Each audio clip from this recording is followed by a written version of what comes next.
Look at this. I got headphones on. I got a mic going. Baby. If Huh? only people could see you now. Hey, no video. We've gone through this before. All right, No all right, video. all right. Welcome to This Commerce Life. This is a podcast aimed at small, medium entrepreneurs focused on commerce. I'm Phil, your host, and Kenny, your co-host, will join us as well. And we're going to talk to you about the world of retail and commerce and how things are changing in the world. Guys, Kenny, what's going on? what's going Hi. on? Another day in paradise. I might just cut my video out too, just because Yeah. you know how shitty my Yeah, service yeah. is here. Yeah. Okay, there you go. Oops, I don't know what I just did. No, yeah, you cut your picture. Am I okay? Yeah, you're good. Okay. You're good. I'm not touching anything then. Yeah, no, good. And then I got this. I just want to make sure I'm recording. No, I see record in the corner, so Yeah, that should be good. Perfect. It's usually me that screws things up, so just okay. Every now and then I do it, and then I never hear the end of it. Yeah, so but I'm consistent. careful about it. So Consistency is key. Honestly, like I just never. Okay, I'm not touching anything. That's if you can Nope. hear me. You sound good. I'm moving, man. You sound good. Everything's I'm good. gonna let this go. Awesome. So Kenny Vanucci meet Carrie Doyle. Hey, Carrie. Hi, how are you? Good. How are you? Good, thanks. You are two. So 82 podcasts into this, Kenny, I can say you're still one of my favorite people in the world. And then Carrie Doyle, I have known since 2006, right? Yeah. September 14th, 2006. That was the day. Wow, the fact you remember the day is Carrie Doyle. disturbing. I met Carrie Doyle under a very auspicious circle. We might get into that a little bit. I met Carrie Doyle. We were joining. I had joined Pfizer. Yeah. I don't know, 3 months before you, 6 months before you, somewhere in there. Yeah. Something like that. And then, I think 6 months before you. And then Carrie Doyle jumped aboard. And right as you were joining, Pfizer went from being Pfizer to J&J. Is that right? Well, they sold the OTC side, right? I don't remember. Did you come under Pfizer and then we got sold? I came in under Pfizer Consumer Okay. Healthcare, Yeah. and that's when Pfizer Pharma sold off their consumer arm to Right. J&J. Yeah, So yeah. I came on board as the deal was in the process of closing, Right. and then it Right. closed in January, I think it was. Yeah, and then all hell broke loose. Oh, yeah. Yeah. So I'm awfully excited. So if you're listening to this episode, Carrie, by the way, we've begun already. But this is what we're like. But we're super excited, right? So one, that one, I love these two people. I'm glad that they get to meet. We're also gathering because we talk about this a lot, and we kind of have a live subject. So Carrie has just left the J&J business, the Johnson & Johnson business. And so, like I've known Carrie since 2006. She's been with Johnson & Johnson in all sorts of capacities since 2006. And so she's getting out now. And aside from the wicked summer that we're already having, which she's enjoying, what we thought we'd do is kind of like give you a sense of, what a corporate warrior looks like, because Carrie's done it, done a lot of it. And then kind of like we wanted to pick your brain on what you're thinking or what your approach is to what comes next. Okay, that's good. Yeah, we get a lot of this, right? Because we're all kind of in that space in life, or a lot of our listeners are, where they are contemplating changes. We've had a bunch of people on who have made changes, and so you're kind of in the transition period. So we thought it'd be really cool to talk to you, and it's always cool to talk to you anyway. But No, it sounds good. It sounds great. Yeah. So when you left or are leaving or in the process, what was your last gig at J&J? So I was with my most recent role was on the consumer side of the business. And that's where I spent the majority of my time with J&J. I did take a couple of years and work in their vision care business on the AccuView brand, which was an amazing experience. But I finished off on the consumer side as the director of commercial solutions. So I had category management reporting into me, our retail activation group, and a few other functions. So that's where my journey ended with J&J. And previous Wow. to that, the majority of my experience there had been in strategy, on the sales strategy side of the business. So yeah. So you did that for 13 years, and prior to that, what were you doing? I've spent most of my career in consumer packaged goods, although straight out of university, I made the decision, and we'll call it a great moment of learning, to go sell photocopiers and rent out postage meters through Pitney Bowes. Yeah. And so that was about 9 months, I think 8 weeks. It lasted pretty good. Yeah, I realized about 8 weeks in, wow, this was a bad decision. Well, that's an interesting one. Great people, but wow, just not a fit for me. And then I started out on the consumer side with Quaker Oats, and then they were bought by Pepsi, and I was there for a bit. And then I moved to SC Johnson, and I was there for a while before moving over to Pfizer/J&J. So majority of my career has been in the consumer packaged goods business in the areas of strategy, account management, category management, both as an individual contributor, and then in the last few years I've been more leading departments. So that's my story. Wow. Well, you've had a lot of corporate experience. So yes. Now what are we doing? What are we thinking? Oh, well, we're thinking that we're enjoying the summer and taking a breath. Yeah, honestly, it's going back and looking at my experience. I mentioned my time in vision care a few years ago. I was over there for about 2 years, and it's still a part of the J&J business, but it was such a wonderful entrepreneurial, tiny aspect of J&J. And so we had the opportunity to be creative and fix problems and kind of turn the business around. And we had the liberty to do it and figure out what would work, because Canada was small enough where, we wouldn't really cause a huge blip in the North American business. So it was a really fun and cool opportunity. And then coming back to the consumer side, it's a very different structure, much larger business, a lot more process and hierarchy involved.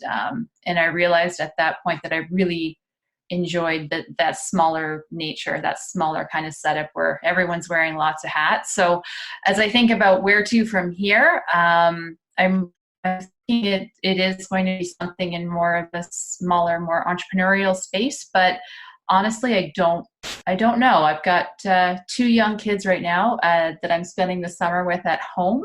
And then I've also trying to take some time just to take a breath and reflect on the best way to move forward from here. Well, good for you. I mean, coming to the dark side though, wow. Oh, it's fun though. Wow. Wow. Mm-hmm. Well, that's interesting. I mean, yeah, it's funny because Phil and I, because we both pretty much the same this way, and we've had a lot of guests that been in, I'll just say our age groups where where you start clipping.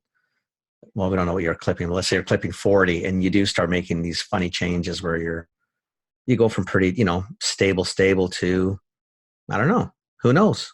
Yeah, totally. And but you know what? It's also, for me anyway, the last couple of years, I feel like I've missed out on a few things, especially with having 2 kids and being able to kind of compare and contrast how, like, the experiences that I'm having with them. So, I didn't volunteer with my son's class for the first 2 years of school. So I felt like I was missing out on a lot of those little things. Right. And then taking a step back and, fast forward to that old adage of who's going to be around the table when I'm cutting the cake on my 80th birthday. Those people are the ones that I wasn't spending enough time with, right. at home and what have you. So it was a great opportunity just to take a step back, and now that's what this time is for, is to figure out, okay, like, what does matter and how can we eke out the most out of, all facets of life, and and figure out a solution. And who knows, it could take a couple of iterations and a couple of, attempts and fails, but we'll figure something out. It's just nice to have some flexibility now to do that, because I really admire people who can kind of step outside of themselves while they're in a situation, knowing that it's not the right one for them, and figure out where to go. I can't do it. I'm on the treadmill and I'm trying not to trip. So I appreciate having the time now to take that step out and kind of assess what's important and where I think I could have an impact on a business or people or what have you in a different way than I've been doing in the last few years, especially. So, yeah. Wow. Yeah, I mean, it sounds familiar, right, Phil? Yeah, it really does. It's funny because almost like, wow, okay. Yeah. Carrie, been down this path. Yeah. It turns out I'm not alone. There's lots of us. We're a strange group out there. Yeah. I think I asked you this, but I think I asked you like on day 2 after you left. So you were somewhere in between dancing in the streets and,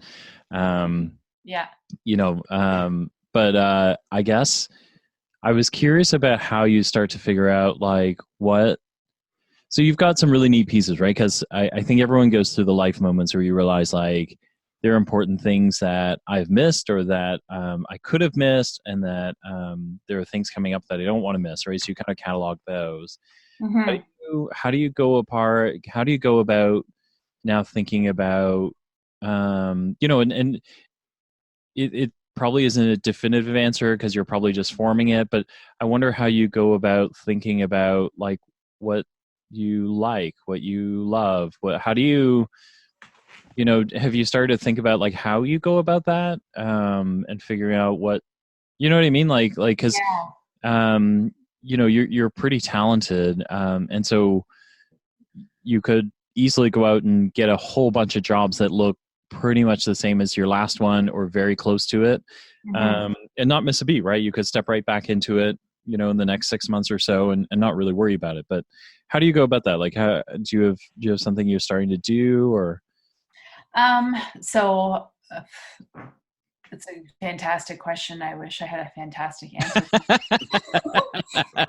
No, but to be fair, we don't have those answers. Well, we don't have the answer either. That's where we keep asking that question to see if someone has it. Yeah, you know what? I think part of what I've just started to take stock of, and it's been over the last few years, especially, and for me, and I apologize, I'm going to probably come back to the example a couple of times, but for me, it was such a clarifying moment when I moved from the smaller business when I was with J&J on the vision care side, and I came back to consumer, and I realized immediately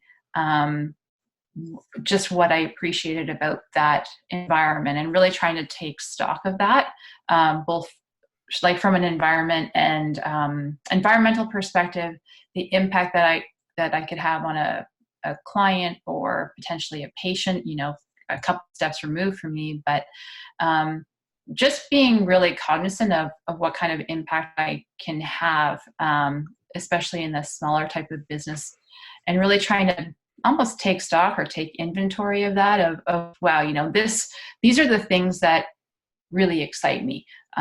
So, and again, I'm a strategy person. I look at data and numbers and information, and I kind of connect dots as best as I can to say, you know what, I think we might be onto something here if we approach something differently.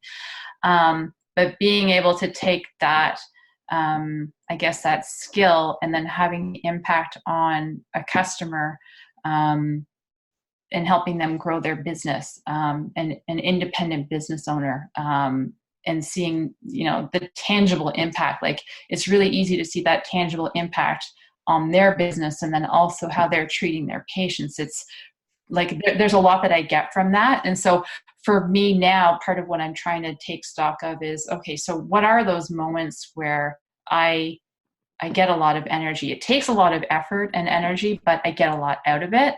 So I think that's definitely a part of it. And then also taking stock of what do I find particularly draining, where don't I get a lot of energy, or where don't I feel like I'm providing the best value that I could. Those are two areas. And then, I mean, if we just go down to like, I don't know, the nuts and bolts of what are my tangible skills. I mean, that's a pretty quick laundry list in terms of looking back at performance reviews or that type of thing to get a sense of, okay, yeah, I have these skills, but where do I actually get energy and what motivates me versus where does it sometimes feel like it might be more effort than it's worth. But I'm like, this is really early days, but that's the approach that I'm starting to take. And then also talking to people, just getting a sense. I was lucky when I left the organization. I had a lot of people come to me. It was actually quite humbling in terms of where and how I've been able to impact them, which I never in a million years would have thought. But literally people would say, make sure you take stock of this because you are very good at whatever. Oh my gosh, Carrie Doyle. And so that was so really humble. cool because you just don't think of it as you're going through the motions day by day. So that's how I'm starting anyway. Well, that's pretty impressive. You've started with wow, better plan than probably most of us have started with. Like, you're actually thinking. This is how you always feel after you talk to Carrie Doyle. I know you feel so. I feel so like such. Like, I feel more of a blockhead than I usually feel with you. So, jeez, man. Like, this is when I work with Carrie Doyle. So one. I feel like I've done honestly very, very little, but okay. So again, that's this is what happens when you hang out with Carrie Doyle, right? So like So one is, I don't think your skill list is anywhere short of, a couple of dozen pages. That's maybe a totally different episode because Kenny and I have talked about that too, like how you take corporate skills and translate them into real life. And then you realize how many people have none of the skills you have. When you get there, we'll do that on, that's a 3-month episode. That's 3 or 4 months down the road when she's into something. We'll translate all of it into English for you. But that's what it's like when you go into Carrie Doyle's. Like I used to go into Carrie Doyle's office and go, God, I'm having this problem. And then Carrie would kind of like take it apart and you come out of there going, God, like why? I didn't even ask the question. I should have got that. Carrie didn't even break a sweat. And then it's thoughtful, like, right? After she's done and she's like, I didn't do anything. You're like, oh my God. Like if you actually, I just have to throw myself off the building. You just sorted out the whole answer without me. So this is where I say, Phil, I still can't do a pivot table to save my life.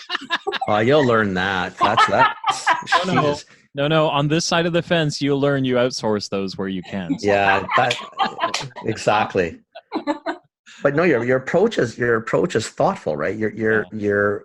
I mean, obviously, you come from, a corporate world where things are not linear, but you have to box things and you have to think things through in a logical, contained manner. And the way you're approaching this is just really thoughtful. It's really smart. I mean, most people that we probably talk to, quite frankly, really. I mean, I sure the hell didn't. Your thought process is kind of where I'm at now, and it's 3 years in. Well, I think though I had the benefit of working within two drastically different environments back to back. Like I went from like our office vision care, I think there were 13 of us, and our total business in Canada had 39 people when you included all of the sales reps. So it was really tiny, and it was really easy to contrast that going back to the consumer side. So it was really quick to go, oh, okay, wow, I really miss whatever about smaller world, and wow, was it ever challenging at times. Right. So polite right now to manage through the different layers of approvals and PowerPoint presentations. It's just a process. It's so cumbersome, and I mean, and 39 people, just so you know, 39 people is even like in terms of, like probably the roles Phil and I were in originally. I mean, 39 people is not that small or not that big. I mean, it's big for a lot of the places that we have. A lot of the places are, in the 10s to 15s to 20 people. And Yeah. 39 is you're already starting to creep into a nice sized little business, right?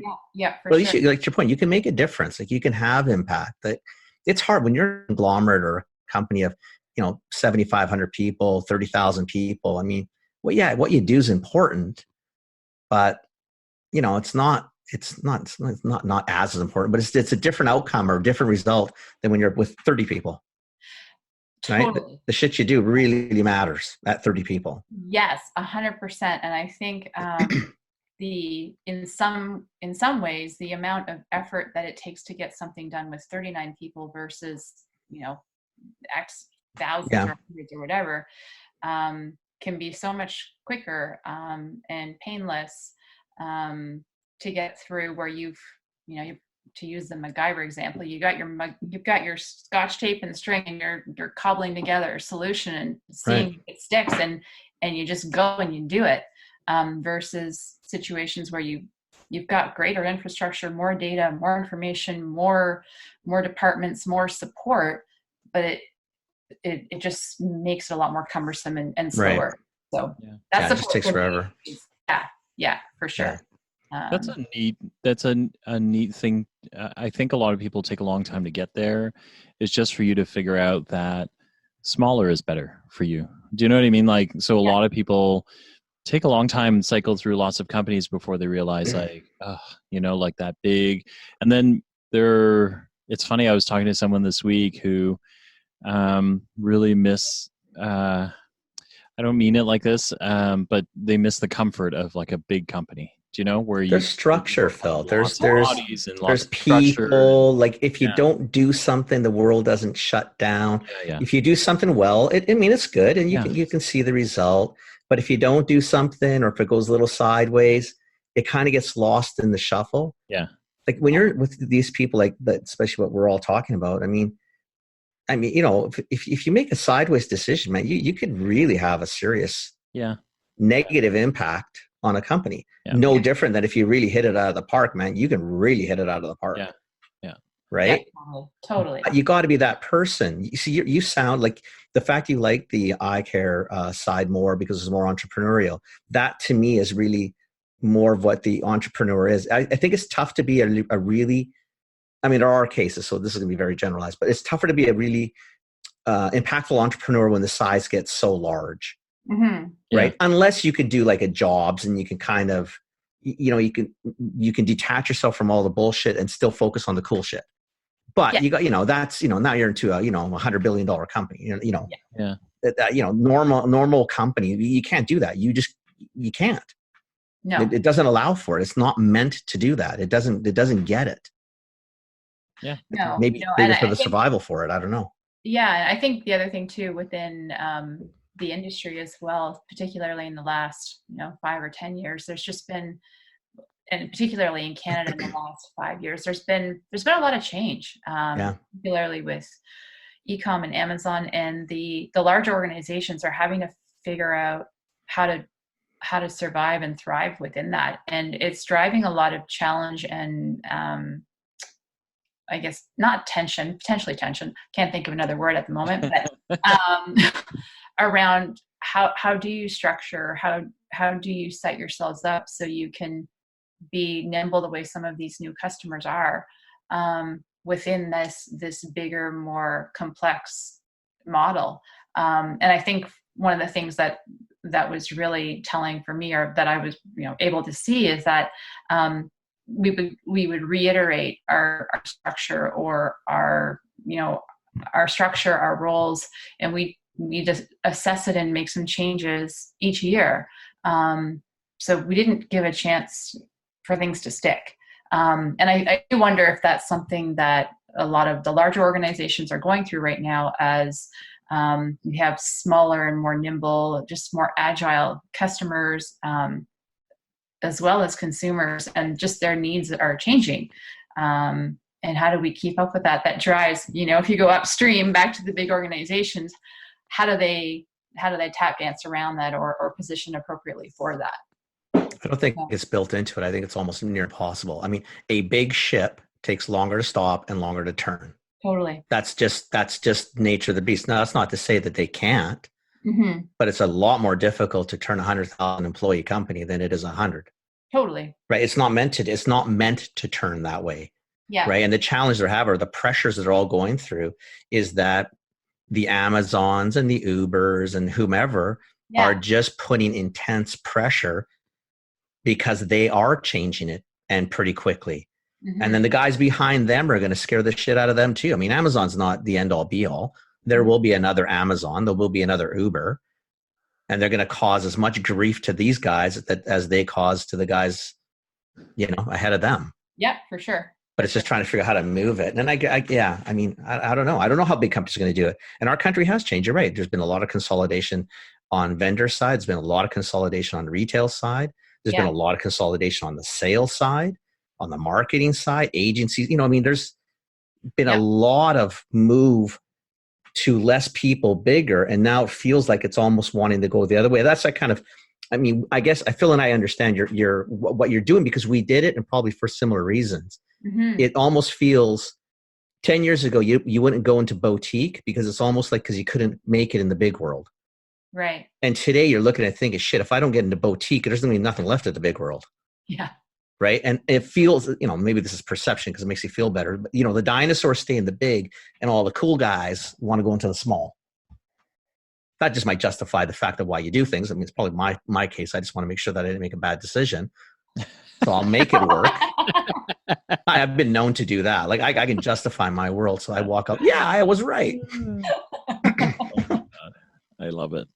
Awesome. But it's interesting to see. I love talking to people like you, because I've had a chance to sit back and see. I was like you. So I was 26 years with the same company, corporate level. I mean, not a huge company, but 7,500 employees is still a good size. Yeah. And it was, when it was time, it was time.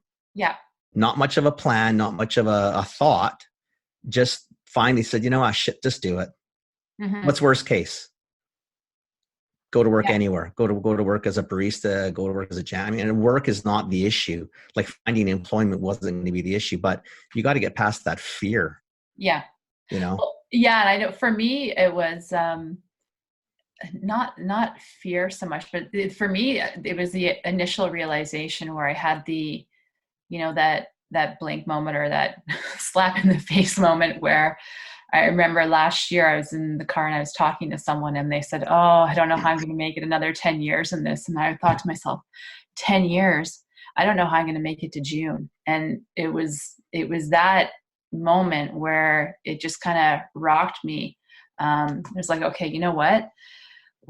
We got to change something. I got to make a change, man. Yeah. That's a different set of fear. That's when you think, I can't do this. Yeah. I can't get stuck. Like, I told people the same thing. I left at 50, that what I didn't want was to be sitting there at 60 doing the coulda, woulda, shoulda, didn't. Yeah. That's what I didn't want. That fear of sitting there and having a regret, was just becoming so intense that I thought, you know what? Worst case, seriously, I can go back to similar. It's not the end of the world. Yeah. Yeah. But just to get to that point was like, holy shit, man. That was tough. Yeah. Well, and the interesting thing too is that for me personally, the people, they're awesome. The organization, fantastic. Yeah. It's just when I look at, and you look at where do I fit here? And you're like, you know what? I don't know that I do anymore. And there's no knock on anything or anyone, but it's just your own, your own self, your values and your gut. So, yeah. Good for you though. I mean, it still takes, it's still ballsy. I mean, it's not easy to quit, relatively secure, relatively high paying jobs. It's just, for most people out there, maybe not so much our listeners, because they typically are more entrepreneurial, but when I tell a lot of my friends who are teachers or, have worked with the same companies for years, or even if they've changed jobs, it hasn't been, it's been, I was a CFO here and I went to CFO there. Not that there's anything wrong with that, but they look at you thinking, I don't get it. I don't know how you did that. I don't know why you did that. I mean, it's worked out, but people look at you like, holy shit, like, are you nuts? Like, why would you do that? Yeah, Well, I get that question a lot. I get that oh, question. because you bounced more though, Yeah, I did. right? Which I find really cool because I never did. I don't get it. I mean, I get it now, but if I had talked to you 5 years ago, I would have thought, like, seriously, buddy, like, buckle up, sit down for a little bit. Dude, yeah. I mean, shit. I mean, really? What's ants in your pants? Yeah. Yeah, something like Yeah. that. Yeah, something like that. It's definitely yeah, it's very funny. Carrie Doyle, what have you, do you miss anything from corporate life? Has there been any weird? How long you been out first? Like, Harry, I haven't been out that long. No, I've only been out only a month and a half. okay, so well, a bit of time. Long enough. Yeah. No, good question, Phil. Because I was curious. I'm thinking, okay, like, how long she been? Okay, Yeah, well, no, that's it was a last time. week. It's not a good question, but like a month and a half in, is there anything that you have had to really adjust to, or things that kind of surprised you that are remnants of your life that you kind of like, whoa, didn't think that would take me a while. Impact me as much, or like, wow, I missed that. Right. I mean, of course, I miss some of the people, which isn't surprising. No. And this is where I'd be totally sarcastic and say I really miss my car. We all miss the company car because we all. I never had one. Never can miss that one. Oh my God, it's the best thing ever. And now I'm driving the tiniest hatchback with 2 kids, and like, oh my God, this is fun. Anyway, no, I don't. So at this point, there hasn't been anything where I've thought, oh wow, I really miss fill in the blank. Yeah. I haven't had that yet.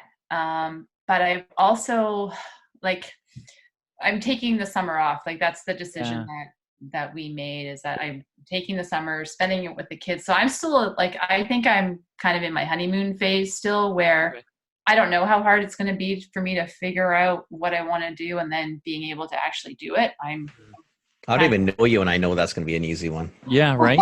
Like, seriously, okay, like, how whatever. obvious Okay, is that? yeah, park that one. Okay, if that's a worry. Okay, whatever. Next, right. That's a moot point. What are you worried about? Yeah, I'll get your information for a reference afterwards. Shit. Oh, you can have it. I mean, what the hell? I mean, jeez. But yeah, no, honestly, I think the thing that's surprising is that because my move was my leaving was actually the outcome of a reorganization, a corporate restructure, and I can tell you, like, honestly, from the moment I had the meeting up until the conversation we're having right now, there literally hasn't been a moment where I've second guessed or thought, that's awesome. I really miss whatever it might be. Yeah. It's made me realize just how ready I was for this, which is really cool. That shows you exactly that, right? The time was spot on. Yeah. Right. Like, happened for a reason. Yeah. Wow. Yeah. When did you kind of know you were done? Because you said there was a moment, you said you didn't think you were going to make it till June. Did you kind of know before then that you were kind of not for this life anymore? The reason I asked, so coming back last week, Kenny and I joked about it, but I was thinking about, we have another friend who hasn't been on the show named Jane. And what triggered me was Jane would always go, Jane's like this fun-loving, world-loving traveler, destinations unknown. And she would come back from holidays and be so crusty for about a week that we named it a vacation hangover. Yeah. Because she would come back and just be so, angry or frustrated with everything going on that she'd be like, God, I need another vacation. And so I was remarking to Kenny last week that, I've come back and I've, literally hit the ground running. Excited to get back. Things going, and I'm not missing a single minute. Like, I've still got 1,000 things to do, but there isn't a minute where I go, oh my God, I need to go back on vacation. Right. And so I'm kind of wondering if you had a moment somewhere along the way where you went, like, what the heck, man? Like, how do I get out? Yeah, I did. So, I mean, I had the luxury of working for a really big organization with different sectors, right? So, I mean, if there could have been opportunities in the pharma side, you could have moved. Yeah, I could have moved. And so after the, I don't think I can make it till June comment, that's when I started to look into, okay, so where else could I go while still within this, the comfort of, not only the comfort, but where I have a lot, decent amount of equity and quite a few years, like where else could I go? And I remember it was last summer, I think it was in August, and I met with someone in one of our other sectors within the J&J organization, had a great meeting, and started to talk about what opportunities could look like and what the timing could look like. And as I was in the meeting having the conversation, it sounded really cool and really interesting. And the timing looked really close to what I was looking for as well. And I got out of that meeting, and it took me 2.5 or 3 weeks to respond to the guy, because it came out feeling great. Yeah. And then I sat back and I thought, you know what? It's not right. It's going to be a different business, but it's going to be the same navigating through bureaucracy. It's going to be a lot more the same. It's just the same shit, different pile. Yeah. And so it's what it sort of feels like, right? Yeah, it's exactly it. And on the surface, like it's really, really different, but fundamentally it would have been the same type of work. Right. I thought, you know what, I'm done. And that's where I came to the point of, I don't know that I have a spot here anymore. Yeah. How much, let me ask you something that's a little more personal. I'll tell you why I said it. We had dinner there, and it was some people, and we were talking about some job changes, and I went to a couple of clients, and we got on to the topic of job changes and how critical, I mean, at least I think it is, or how critical it is to have spousal partner support when you're doing stuff like this, because you could have a partner or spouse that does, has a mindset. I'm going to call it more like my folks, where, you know what I mean? Like you're going to work at the city and you got that shovel. It may not be the best job, but you're going to retire at 65, full pension, blah, blah, blah, blah, all the security issues. Yeah. Or unless you have somebody at home that's going to say, listen, you need to, if you're not happy, you need to do this. Yeah. And don't worry about the consequences or whatever those might be. Yeah. Like you obviously had good support at home. Amazing support. As well, right? So that you're allowed to do these, I call them, foolish things, or, on the surface, foolish things, so you feel only better. Out a month and a half. Don't make her worry. What do you worry about? Are you kidding me? Not foolish. Screw that. I'm going to follow this one. What are you talking about? I'm giving up on you. I mean, I'm liking this much better. I'm going to get inspired. I get off. Usually I get off with you. I get depressed. This is better. I love Carrie Doyle. Honestly, I'm liking Carrie right now too. Trust me. I know. I'm telling you. Oh my gosh. Wow. I should talk to you guys more often. Yes. Anytime you like. Oh, anytime. Yes. I had a ton of support. My husband has been awesome. And basically we started talking about this over a year ago. Like I haven't been loving things for quite some time. Right. And he's been awesome. He's just said, you know what, let's figure this out. If we have to sell the house, we'll sell the house. If we need, we can downsize, we've got lots of options. So we don't, we can change our lifestyle. We're not married to everything that we're signed up for today.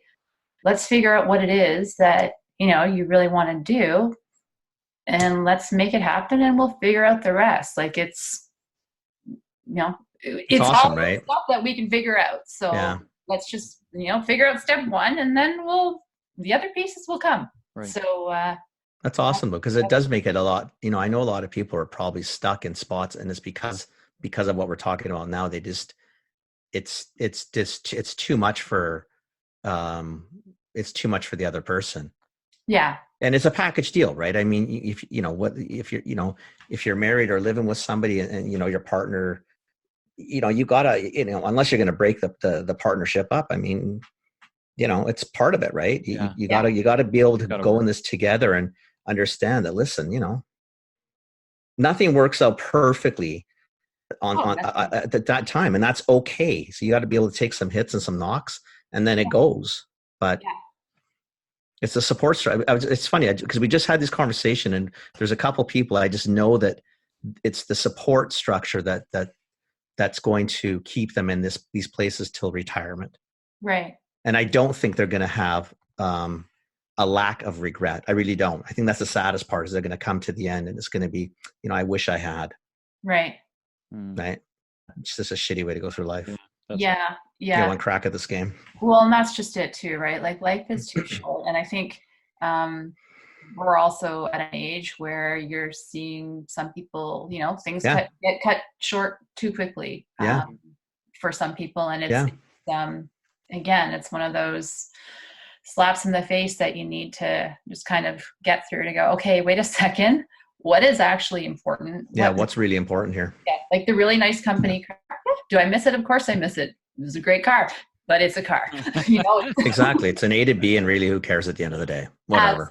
Absolutely. Now I ride my bike with our kids. We go for bike rides. That's better than the car. So it's all good. Yeah. Not good for you. Yeah. Good for you. Mm-hmm. Amazing. That's it, Carrie Doyle. That's it. That was easy. Yeah. I told you it'd be easy. No, we're not very complicated people. We're not. We don't rehearse, which shouldn't be any surprise because you know me and now you know Kenny. Yeah. Probably even worse than Phil. We don't rehearse. We don't prepare. And this is. No, we just talk. Yeah. And where it goes, it goes. Awesome. Yeah. Well, no, this was a lot of fun. Thank you so much. We'll have to have you back on in the fall. Get through summer, and then I'm dying to see what you end up with or what you start looking at. For sure. Because you think nice. I'd like to hear how you think. It might help me. Oh my gosh, Carrie Doyle has it all organized. Yeah, it's good. A spreadsheet somewhere. No. Oh, no. Come on, Phil. You know me. I'm a pen and paper girl. Okay. Yeah. Do you have? We can help you pivot table. I can help you pivot table. I can help you pivot table. You're not missing anything. No. Clearly, you're not missing anything. I heard I should just outsource that. So I'll let you know. Yeah. Oh, 100%. 100%. Yes. Kenny's got a guy. Yeah. Hey, I know a guy. Yeah, we all know a guy. There's a guy for everything. That's the truth. That's awesome, man. Oh, man. Well, so thank you for being on. I don't know. So normally this is when we kind of say, if you want to find Carrie Doyle, I think you should find Carrie Doyle here. Just don't bug her for the summer. Just don't. Wait till fall. So this is where people also make fun of me because my digital footprint is teeny tiny. I'm on LinkedIn and that's about it. Okay. It's okay. That's all you need. Many other places. Okay. Okay. LinkedIn and an email. Also know a guy for that too, so we could. Oh yeah, we got a guy for everything. So whatever you want. So I'll sketch it out on a piece of paper with my trusty pen. Yes. We could spam it up for you. Good. So awesome. Yeah, so if you want, you can find Carrie with a C, Doyle Doyle on LinkedIn, right? And or you know what, hit us here on the show. And then we will we'll forward you on to Carrie, and then. But we're not bugging her till after Labor Day. Kids got to get back to school. Yeah, she's on vacation. So if you have vacation questions for her, or if you have wonderful places that she should go, vacation tips are good. To cover her because now she's unemployed. She will gladly take those too. So we'll take those first because it's our show. Yes. Or we could figure out a way that the three of us should be there, so we can do another interview from whatever wonderful place you have cooked up. So. Oh, I think that absolutely. Right? Yeah, I think so. Very cool. I think so. Very cool. All right. Thanks for being on the show. Thanks for having me. Awesome, guys. That was awesome. Thanks for doing the time change too. Yeah, I appreciate it. No worries. Yeah. Well, you guys have a good week. Thank you. You too, and enjoy the summer, Carrie, and relax. And then we'll chat in the fall. I'm dying to see what you end up, where you end up going. Oh, thank you so much. Have a great summer yourself. Thank you very much. Yeah, we'll talk to you soon. Okay. Sounds good. Bye, guys. Phil, we'll chat with you later. You got it. Bye. Ciao, guys. All right. That's the end of this Commerce Life. We'll be back soon with the next episode. Thank you for joining us. We hope you enjoyed it. Give us feedback. Tell us what you think. Subscribe, like us, join us, share us, tell your friends about us. And we hope to see you next time with more commerce news.